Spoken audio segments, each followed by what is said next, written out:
500 ರೂಪಾಯಿಗೋಸ್ಕರ ನಾನು ಎಷ್ಟು ಕಷ್ಟಪಟ್ಟಿದ್ದೀನಿ ಅಂತ ದೇವ್ರನೇ ಗೊತ್ತಿದೆ.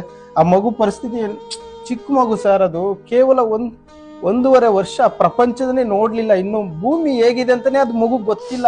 ನನ್ನ ಮಗು ಬೇಕು, ನನಗೆ ಅವ್ನು ಬಿಟ್ರೆ ಬೇರೆ ಪ್ರಪಂಚನೇ ಇಲ್ಲ. ನಾನು ಈ ತರ ಬೇಡ್ಕೊಳ್ಳೋ ಪರಿಸ್ಥಿತಿಗೆ ಬಂದಿದ್ದೀನಿ ಅಂದ್ರೆ ನನಗೆ ನನ್ನ ಮಗು ಬೇಕು. ಅವನ್ ಬಿಟ್ರೆ ಬೇರೆ ಪ್ರಪಂಚನೇ ನನಗಿಲ್ಲ.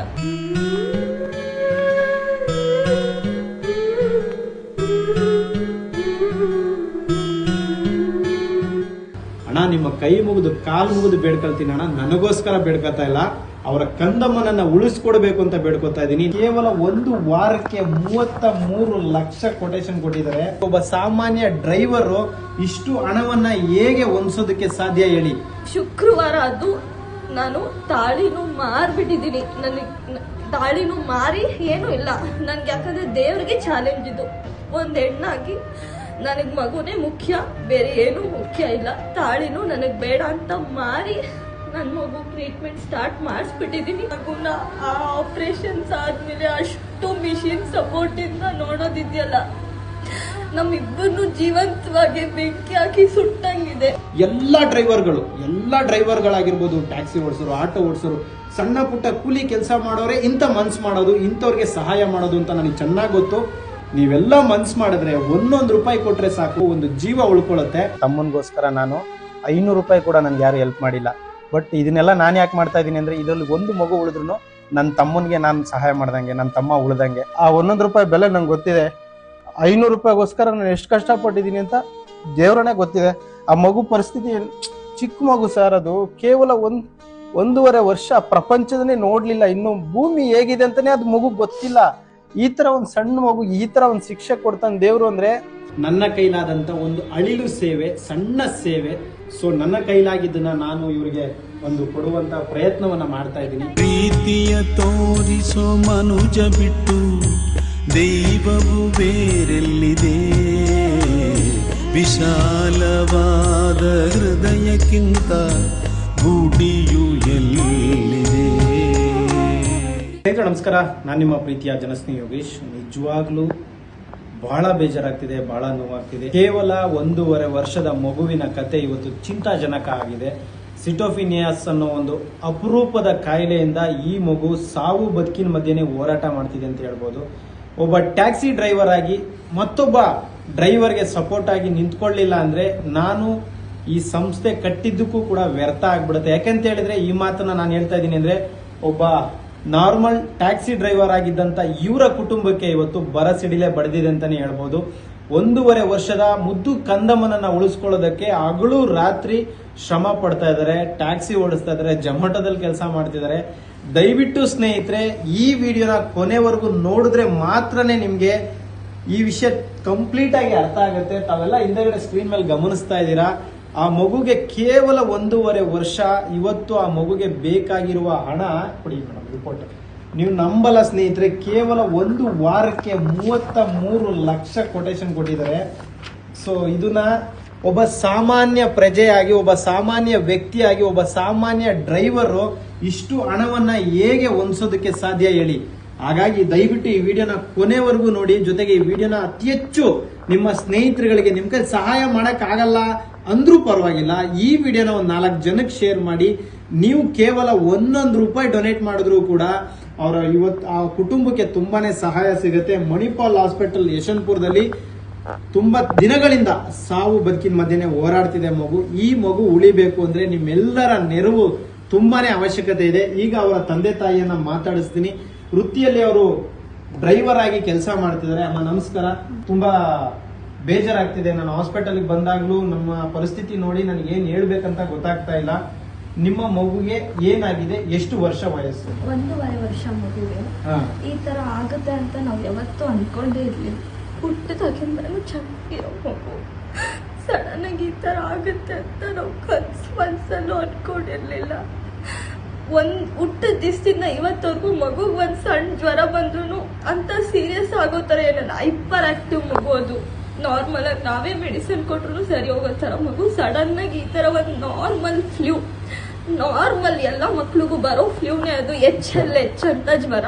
ಅದು ಮಗು ಮೈಯಲ್ಲಿರೋ ಎಲ್ಲ ರಕ್ತ ಕಣಗಳನ್ನು ಕಡಿಮೆ ಮಾಡಿಸಿ ಒಂದು ದೊಡ್ಡ ಕಾಯಿಲೆನೆ ಮಾಡಿಬಿಟ್ಟಿದೆ. ಇವತ್ತು ನನ್ನ ಮಗು ಈ ಸ್ಟೇಜಲ್ಲಿ ಇರುತ್ತೆ, ನನ್ನ ಕೈಯಲ್ಲಂತೂ ನೋಡಕ್ಕೆ ಆಗ್ತಾ ಇಲ್ಲ. ನನಗೆ ಗೊತ್ತಿಲ್ಲ ನಾನು ಹೆಂಗ್ ಸರ್ವೈವ್ ಆಗ್ತಾ ಇದ್ದೀನಿ.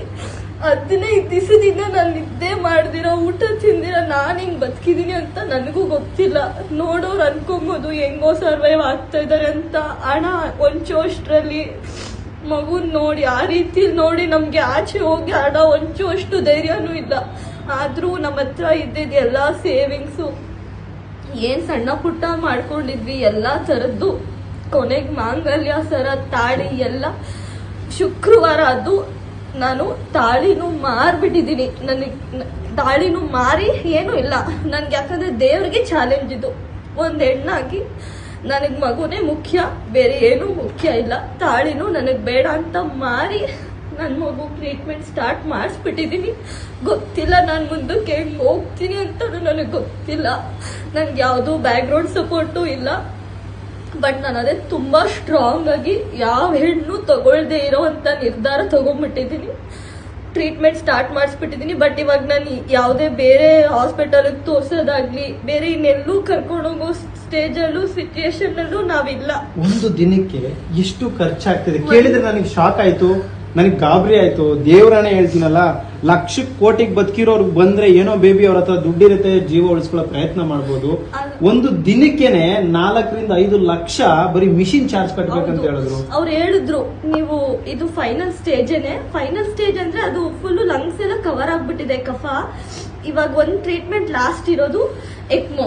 ಅದನ್ನ ಸ್ಟಾರ್ಟ್ ಮಾಡಕ್ಕೆ ಅಟ್ಲೀಸ್ಟ್ ನಿಯರ್ಲಿ 10 lakhs ಬೇಕು ವಿತ್ ಟ್ರೀಟ್ಮೆಂಟ್ ಮೆಡಿಸನ್ ಎಲ್ಲ ಸೇರಿ.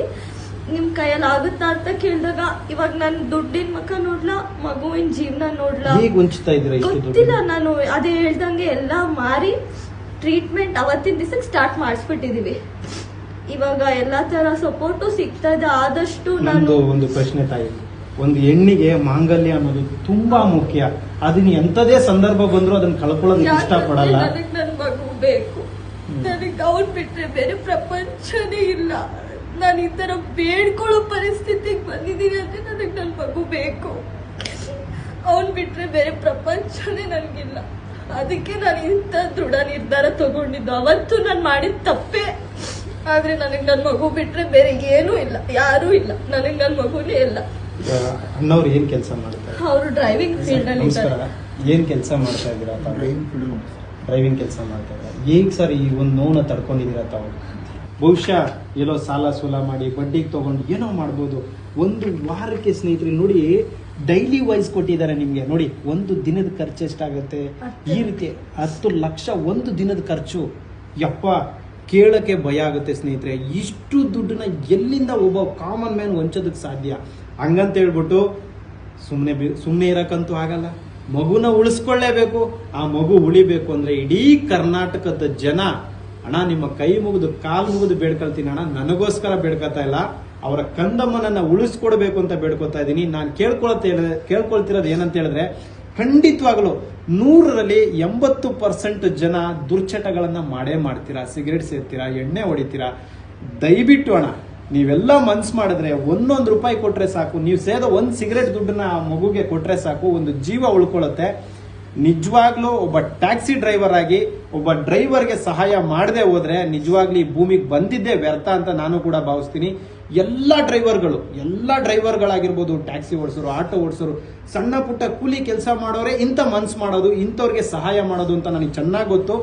ದಯವಿಟ್ಟು ಪ್ರತಿಯೊಬ್ಬರು ಕೂಡ ಈ ವಿಡಿಯೋನ ಕೊನೆವರೆಗೂ ನೋಡಿ, ಜೊತೆಗೆ ವಿಡಿಯೋನ ಖಂಡಿತವಾಗ್ಲೂ ಶೇರ್ ಮಾಡಿ. ಅಣ್ಣ ನೀವು ಜನಗಳ ಹತ್ರ ಒಬ್ಬ ಡ್ರೈವರ್ ಆಗಿ ಏನಂತ ಮನವಿ ಮಾಡ್ಕೊಳ್ತೀರಾ? ಯಾರಿಗೂ ಈ ತರ ಕಷ್ಟ ಬರೋದು ಬೇಡ. ಡ್ರೈವರ್ ಆಗಿ ಸಾಕು, ನಮ್ಗೆ ಇಲ್ಲಿಗೆ ಕೊನೆ ಆಗ್ಲಿ. ನಮ್ಮ ಶತ್ರುಗೂ ಈ ತರ ಆಗೋದ್ ಬೇಡ. ಈ ಮಗುವಿನ ಚಿಕಿತ್ಸೆಗೆ ಬೇಕಾಗಿರುವ ಹಣ ಎಷ್ಟು ಗೊತ್ತಾ? ಬರೋಬ್ಬರಿ 50 ಲಕ್ಷ. ಈಗ ಕೇವಲ 1 ವಾರದ ಕೊಟೇಶನ್ 33 ಲಕ್ಷ. ಈ 33 ಲಕ್ಷವನ್ನ ನಾನೊಬ್ಬನೇ ಅಂತೂ ಕೊಡೋದಕ್ಕೆ ಸಾಧ್ಯ ಇಲ್ಲ. ಆದ್ರೂ ಕೂಡ ಆ ಮಗು ಜೀವ ಉಳಿಬೇಕು, ಜೀವನ ಚೆನ್ನಾಗಾಗಬೇಕು ಅಂದ್ರೆ ನಾವೆಲ್ಲರೂ ನಮ್ಮ ಕೈಲಾಗಿ ಸಹಾಯ ಮಾಡಿದ್ರೆ ಖಂಡಿತವಾಗ್ಲೂ ಆ ಮಗು ಜೀವನ ಕಟ್ಕೊಳ್ಳುತ್ತೆ, ಜೀವ ಚೆನ್ನಾಗಿರುತ್ತೆ ಅಂತ ಹೇಳಕ್ ಇಷ್ಟಪಡ್ತೀನಿ. ಸೊ ನನ್ನ ಕೈಲಾದಂತ ಒಂದು ಅಳಿಲು ಸೇವೆ, ಸಣ್ಣ ಸೇವೆ. ಸೊ ನನ್ನ ಕೈಲಾಗಿದ್ದನ್ನ ನಾನು ಇವರಿಗೆ ಒಂದು ಕೊಡುವಂತ ಪ್ರಯತ್ನವನ್ನ ಮಾಡ್ತಾ ಇದ್ದೀನಿ. ಸೊ ದಯವಿಟ್ಟು ನಾನು ನಿಮ್ಮಲ್ಲಿ ರಿಕ್ವೆಸ್ಟ್ ಮಾಡ್ಕೊಳ್ತಾ ಇದ್ದೀನಿ, ಈ ವಿಡಿಯೋನ ದಯವಿಟ್ಟು ಶೇರ್ ಮಾಡಿ. ಕಾರಣ ಏನಂತ ಹೇಳಿದ್ರೆ ನಿಮ್ಮ ಒಂದು ಶೇರ್ ಇಂದ ಒಂದು ಜೀವ ಉಳಿಯುತ್ತೆ.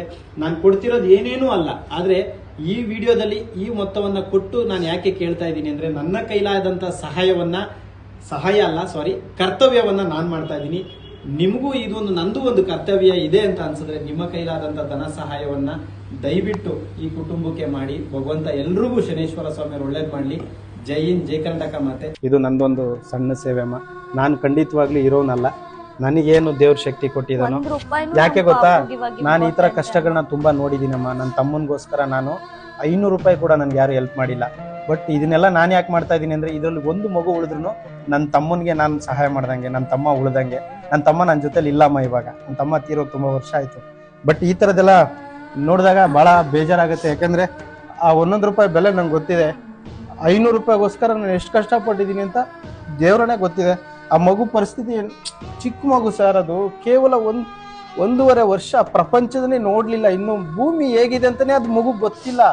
ಈ ತರ ಒಂದು ಸಣ್ಣ ಮಗು ಈ ತರ ಒಂದು ಶಿಕ್ಷೆ ಕೊಡ್ತಾನೆ ದೇವ್ರು ಅಂದ್ರೆ ಬಹಳ ನೋವಾಗತ್ತೆ, ಬಹಳ ಬೇಜಾರಾಗತ್ತೆ ನನಗೆ. ನೀವು ಕಮೆಂಟ್ ಬೇಡ ಸರ್, ಈ ಕನಿಷ್ಠ ಪಕ್ಷ ಇವ್ರಿಗೆ ಸಹಾಯ ಮಾಡ್ಬಿಡಿ ಸಾಕು. ನನ್ಗೆ ಯಾವುದೇ ತರ ಕಮೆಂಟ್ಸು ಬೇಕಾಗಿಲ್ಲ. ಈ ವಿಡಿಯೋನ ತೋರಿಸಿ ನಾನು ಪಬ್ಲಿಸಿಟಿ ತಗೋಬೇಕು ಅವಶ್ಯಕತೆನೇ ಇಲ್ಲ. ಬಟ್ ಅವ್ರ ಕುಟುಂಬಕ್ಕೆ ಹೆಲ್ಪ್ ಆಗ್ಬೇಕು ಅನ್ನೋ ಉದ್ದೇಶಕ್ಕಷ್ಟೇ. ನೀವೆಲ್ಲರೂ ಅನ್ಕೊಂಡಿರ್ಬೋದು ಈ ತರ ಪ್ರಾಬ್ಲಮ್ ಇರೋರಿಗೆಲ್ಲ ಹೋಗಿ ನನ್ನ ಕೈಲಾಗಿ ಸಹಾಯ ಯಾಕೆ ಮಾಡ್ತೀನಿ ಅಂದ್ರೆ ನನ್ನ ಕುಟುಂಬದಲ್ಲಿ ಆದಂತ ಘಟನೆ ನನ್ಗೆ ಅಷ್ಟು ನೋವು ತಂದಿದೆ. ಯಾಕಂದ್ರೆ ಅವತ್ತು ಯಾರು ನನಗೆ 1 ರೂಪಾಯಿ ಹೆಲ್ಪ್ ಮಾಡಕ್ ಮುಂದೆ ಬಂದಿಲ್ಲ. ಇವತ್ತು ನನ್ನ ಕೈಲಾಗಿದ್ದು ಇವ್ರಿಗೆ ಮಾಡ್ತಿದ್ದೀನಿ ಅಂದ್ರೆ ನನ್ನ ತಮ್ಮ ಎಲ್ಲೋ ಮೇಲಿದನಲ್ಲ, ಅವ್ನ ಆತ್ಮಕ್ಕೆ ಒಂಚೂರು ಶಾಂತಿ ಸಿಗುತ್ತೆ. ಇವತ್ತು ಅವ್ನು ನನ್ನ 100,000 ಕೋಟಿ ದುಡ್ದಿಟ್ಬಿಟ್ಟು ಬಾಪ ಅಂದ್ರೂ ಬರಲ್ಲ. ಸೊ ನಾನು ಹೋಗುವಾಗ್ಲೂ ನಾನು ಏನು ಎತ್ಕೊಂಡು ಹೋಗಲ್ಲ. ಸೊ ನನ್ನ ಕೈಲಾಗಿದ್ದು ನಾನು ಮಾಡ್ತಾ ಇದ್ದೀನಿ. ದಯವಿಟ್ಟು ಈ ವಿಡಿಯೋನ ಶೇರ್ ಮಾಡಿ, ಅವ್ರ ಕುಟುಂಬನ ಉಳಿಸ್ಕೊಡಿ. ನನಗೆ ಏನೋ ಮೇ ಬಿ 50 ವರ್ಷ ಆಗಿದೆ, 60 ವರ್ಷ ಆಗಿದೆ, ಮಗು ಜೀವನವೆಲ್ಲ ನೋಡ್ಬಿಟ್ಟಿದೆ, ಅವ್ರ ಸುಖ ದುಃಖ ಎಲ್ಲ ನೋಡ್ಬಿಟ್ಟಿದೆ ಅಂದ್ರೆ ಬಿಡು ಅನ್ಬೋದಾಗಿತ್ತು. ಇನ್ನು ಪ್ರಪಂಚದ ಕಣ್ಣೇ ತೆಗೆದು ಪ್ರಪಂಚ ನೋಡಿಲ್ಲ. ಸೊ ದಯವಿಟ್ಟು ನಿಮ್ಮೆಲ್ಲರ ಸಹಕಾರ ಇರಲಿ. ಒಳ್ಳೇದಾಗಲಿ. ಶನೇಶ್ವರ ಒಳ್ಳೇದು ಮಾಡಿ. ಧನ್ಯವಾದಮ್ಮ. ನಮಸ್ಕಾರ. ನಿಮ್ಮ ಕೈಲಾದ ಸಹಾಯವನ್ನು ಮಾಡಿ. ನಮಸ್ಕಾರ. ನಾನು ನನ್ನ ಮನಸ್ಪೂರ್ವಕವಾಗಿ ಯಾವಾಗ್ಲೂ ಒಬ್ಬರಿಗೆ ಒಳ್ಳೇದನ್ನೇ ಬಯಸುತ್ತೆ. I mean it.